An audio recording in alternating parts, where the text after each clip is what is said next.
നിങ്ങളുടെ favourite shows ഇനി ഒരിക്കലും മിസ്സാവില്ല. ഇപ്പോൾ C5 കാണും നിങ്ങളുടെ ഫേവറേറ്റ് ഷോസ് തികച്ചും സൗജന്യമായി. എന്റെ അച്ഛനെ എന്നെ വളരെ ഇഷ്ടമാണ്. അച്ഛനും ഞാനും കൂട്ടുകാരെ പോലെയാണ്.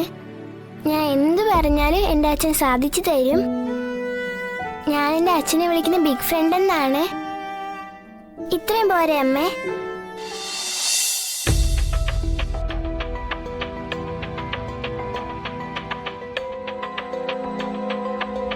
കുഞ്ഞിച്ചി, ഇതെങ്ങനെയാ കുഞ്ഞിച്ചി? കുഞ്ഞിച്ചിക്ക് ഹോമത്തിൽ പങ്കെടുക്കാൻ പറ്റുക? പങ്കെടുത്തില്ലെങ്കിൽ നമ്മുടെ പപ്പിമോള്, എനിക്കത് ഓർക്കാൻ കൂടി പറ്റുന്നില്ല.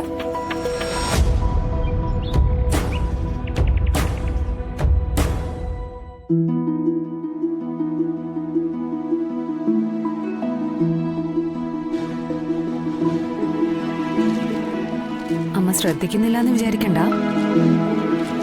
എന്തെങ്കിലും സംശയം തോന്നുകയാണെങ്കിൽ ചോദിച്ചിട്ടേ എഴുതാവൂ. അമ്മയെ കുറിച്ച് തന്നെ എഴുതേണ്ടത്. അമ്മയുടെ സ്നേഹം, അമ്മ തരുന്ന കെയർ, അമ്മയെ കുറിച്ച് 10 സെന്റൻസ് എഴുതണം. അപ്പൊ പിന്നെ എളുപ്പമായല്ലോ. ഇതൊക്കെ നിനക്കറിയാവുന്ന കാര്യങ്ങളല്ലേ? അതെ. അമ്മ ഭക്ഷണം ഉണ്ടാക്കി തരും, അമ്മ പഠിപ്പിക്കും, കളിപ്പിക്കും, സ്കൂളിൽ പോവാൻ നേരത്ത് ചോറെടുത്ത് തരും. പിന്നെ എന്തൊക്കെയാ അമ്മ ചെയ്യുന്നത്? പിന്നെ സ്കൂളിൽ കൊണ്ടുപോയി ആക്കും. അതെപ്പോഴും ഇല്ലല്ലോ. അത് കുഴപ്പമില്ല, എഴുതാവുന്നതാ. വേറെന്തൊക്കെയാ ചോദിച്ചിരിക്കുന്നത്? അമ്മയുടെ രൂപഭാവങ്ങള്, അമ്മ ഉപയോഗിക്കുന്ന പൊട്ട്, അമ്മയ്ക്ക് ഇഷ്ടപ്പെട്ട കളറ്, അമ്മയുടെ ഹോബി, അങ്ങനെ എല്ലാം എഴുതണം. ഇതെന്താ ഇത്? PSC പരീക്ഷയ്ക്ക് പോലും ഇത്രയും ഡീറ്റെയിൽ ആയിട്ട് എഴുതണ്ടല്ലോ. പക്ഷെ ഞങ്ങൾക്ക് എഴുതണം. ഇത് പിന്നെ എങ്ങനെ എഴുതി ഉണ്ടാക്കാം? അമ്മ എന്റെ മുന്നിൽ ഇരിക്കുകയല്ലേ. പക്ഷെ അടുത്തത് എഴുതാൻ അമ്മ എന്നെ ഒന്ന് ഹെൽപ്പ് ചെയ്യേണ്ടി വരും. അതെന്താ? അടുത്ത് എഴുതുന്നത് അച്ഛനെ കുറിച്ചാ. അച്ഛനെ ഞാൻ കണ്ടിട്ടില്ലല്ലോ. അച്ഛൻ എങ്ങനെയാ അമ്മ ഇരുന്നിരുന്നത്? നല്ല ഉയരമുള്ള ആളായിരുന്നോ? അത് പിന്നെ ഉയരമുണ്ടോന്ന് ചോദിച്ചാ, ഇതെങ്ങനെയാ സത്യയോട് വിഷ്ണുവേട്ടന്റെ അത്രയും പൊക്കം വരുമെന്ന് പറയുന്നത്? അവക്ക് വല്ല സംശയം തോന്നിയാലോ? പറ അമ്മേ. എന്റെ വിഷ്ണു അച്ഛൻ എത്രയും പൊക്കം വരുമോ? മോളും വിഷ്ണു അച്ഛനെന്നാണ് വിളിക്കുന്നത്? പിന്നെ അല്ലാതെ, എന്റെ അച്ഛന്റെ സ്ഥാനത്ത് നിന്ന് ഓടി ജയിച്ച ആളല്ലേ. അപ്പൊ ഞാനും അങ്ങനെയല്ലേ വിളിക്കേണ്ടത്? പറ അമ്മേ, വിഷ്ണു അച്ഛൻ എത്രയും പൊക്കം വരുമോ? വരുമെങ്കിൽ വിഷ്ണു അച്ഛനെ വിളിച്ച് ചോദിക്കാനാ എത്ര പൊക്കം ഉണ്ടെന്ന്. എന്നിട്ട് അതങ്ങ് എഴുതിയാ പോരെ? അമ്മ ഫോണിങ് തന്നെ, ഞാൻ വിളിച്ച് ചോദിക്കാം. ഏയ്, അതൊന്നും വേണ്ട. ഒരു 160 സെന്റിമീറ്റർ. അപ്പൊ കളറോ? പറയമ്മേ, കളറോ? എന്റെ സത്യം, നീ ഒന്ന് ചുമ്മാതിരിക്കെ. ഏകദേശ രൂപം മനസ്സ് കണ്ട് നീ അങ്ങ് എഴുത്. അല്ലാതെ ഞാനിപ്പോ എന്ത് പറയാനാ? അപ്പ അച്ഛനെ അമ്മയും കണ്ടിട്ടില്ലേ? ഞാൻ ചോദിച്ച അമ്മ കേട്ടില്ലേ? അച്ഛനെ അമ്മയും കണ്ടിട്ടില്ലേ എന്ന്.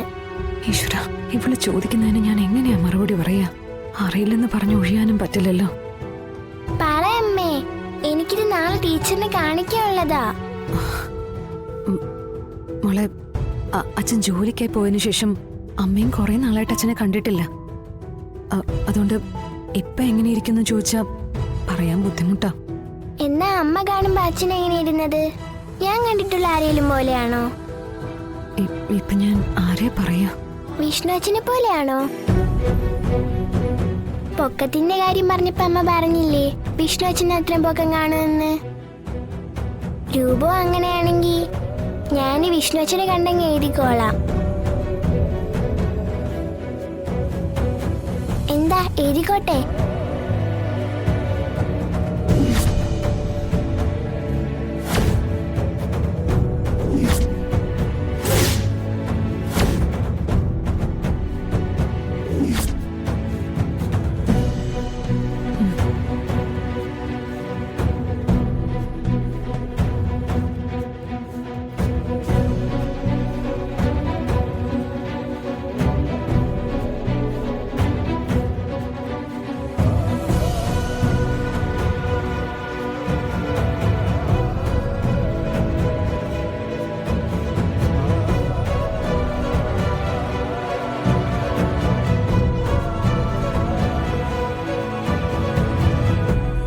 അച്ഛന് എന്നെ വളരെ ഇഷ്ടമാണ്. അച്ഛനും ഞാനും കൂട്ടുകാരെ പോലെയാണ്. ഞാൻ എന്ത് പറഞ്ഞാലും എൻ്റെ അച്ഛൻ സാധിച്ചു തരും. ഞാൻ എൻ്റെ അച്ഛനെ വിളിക്കുന്ന ബിഗ് ഫ്രണ്ട് എന്നാണ്. ഇത്രയും പോരെ അമ്മേ? അയ്യോ, അത് വേണ്ട. അങ്ങനെ ഞാൻ വിളിക്കുന്നത് വിഷ്ണു അച്ഛനെ അല്ലേ, അച്ഛനെ അല്ലല്ലോ.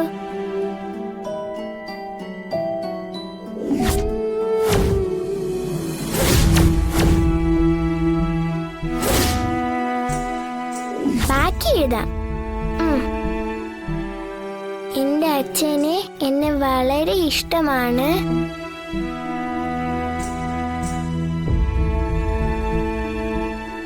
അച്ഛനും ഞാനും കൂട്ടുകാരെ പോലെയാണ്.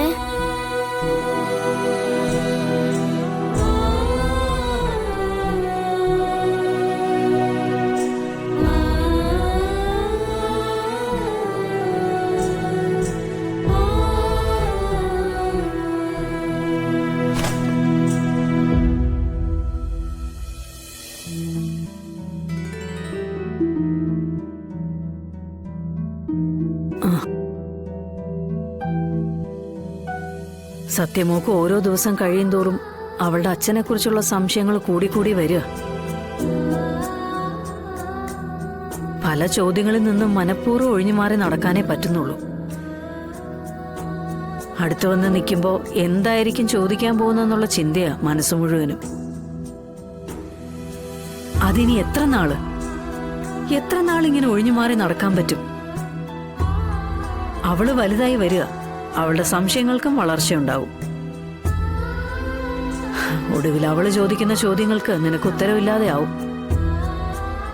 പിന്നെ പറയുന്നതൊന്നും അവളോട്ട് വിശ്വസിക്കുകയില്ല. എല്ലാവരുടെയും നന്മ മാത്രമേ ഞാൻ ആഗ്രഹിക്കുന്നുള്ളൂ. പക്ഷെ അത് അവളുടെ ചോദ്യത്തിനുള്ള മറുപടി ആവില്ലല്ലോ മോളെ. നീ ഇവിടുന്ന് ട്രാൻസ്ഫർ വാങ്ങിച്ചു പോകുന്ന കാര്യം പറഞ്ഞിരുന്നല്ലോ, കാര്യമായിട്ട് പറഞ്ഞതാണോ? അത് പിന്നെ ആഗ്രഹിച്ചെടുത്ത തീരുമാനമൊന്നും അല്ലല്ലോ.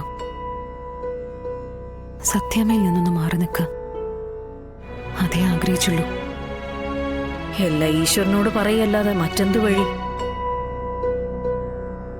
ഒരു ഭാഗത്ത് നിന്റെ സങ്കടം, മറ്റൊരു ഭാഗത്ത് അച്ഛനെ കാത്തിരിക്കുന്ന സത്യം. എല്ലാം കാണാനും സങ്കടപ്പെടാനും ഞാൻ. ഒന്നോർത്താ നീ പറയുന്നത് തന്നെയാ ശരി. ഒരു തീരുമാനവും ആവാതെ ഇങ്ങനെ പോകുന്നതിനേക്കാൾ നല്ലത് എല്ലാം വിറ്റുപറക്കി എങ്ങോട്ടെങ്കിലും പോകുന്നത് തന്നെയാ. പിന്നെ ഓർക്കും ഓടി ഒളിക്കാനും വേണം ഒരു യോഗം. ഡൗൺലോഡ് ചെയ്യൂ C5 ആപ്പ്. കാണൂ എല്ലാ എപ്പിസോഡുകളും സൗജന്യമായി.